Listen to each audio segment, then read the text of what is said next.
Yeah, fool. You know how we do it. Yun nga guys, tama luto muna tayo ng masustansyang gulay for the day. Karaan pa nga ako takam na takam sa gulay na to. Kaya nga yan at niluto ko na. Tamang hiwa nga tayo ng carrots. Ang carrots daw ay may source of B vitamins na tumutulong magka-energy ang ating katawan. At di lang yan, ang carrots ay vitamin C din daw na which keeps our gums, teeth, and skin healthy. Taray, napa-English na si auntie no? Ang repolyo naman ay siksik din daw sa sustansya. Katulad nakakababa daw ng cholesterol level, mainam sa digestive system, at nakakabuti din sa heart health, at marami pang iba. O diba naging specialist na nga ako dito? At yun na nga, ang tagal naman hiwain ni Ate Girl yung repolyo. At yun na nga, wala na nga ako masabi sa repolyo. Sana nga, kinat ko na lang to. Buti na lang talaga may Google at nalaman ko kung ano ang source nito. Maghihiwa na nga tayo ng bawang panglaban sa aswang. Pag-isa sa gulay.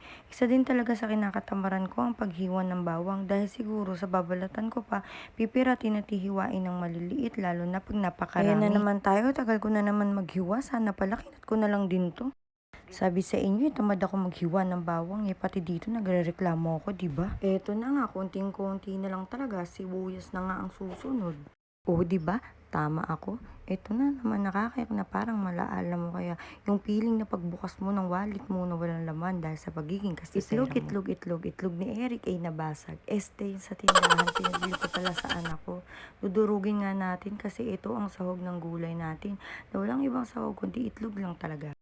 Hanggang ngayon, di ko pa din talaga alam kung anong uunahin, bawang o sibuyas ba o ang sarili ba natin. Charot! Kaya nga pinagsabay ko na lang, importante masarap ang luto natin. Ayan na nga, nilagay ko na nga ang carrots at repolyo, ginisagis ko na rin.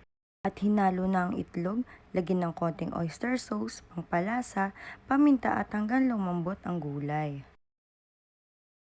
At ilalagay ko na nga sa mahiwagang platito ni Doraemon. Dahan-dahan ilipat dahil mainit-init ang gulay, baka tayo ay makasok. Takam na nga ako sa niluto ko na to dahil alam kong masarap to. Pusok pa lang, akala mo na nasa samgupsalan ka, paglabas mo amoy kimchi ka na isang linggong nasa rep.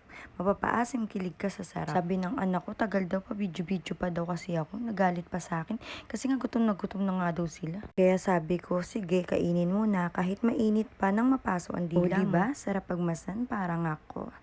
Chosera. Gumaganya kapag gutom ng mga anak mo na yung pang sinasabi, girl. O diba, speaking ng gutom.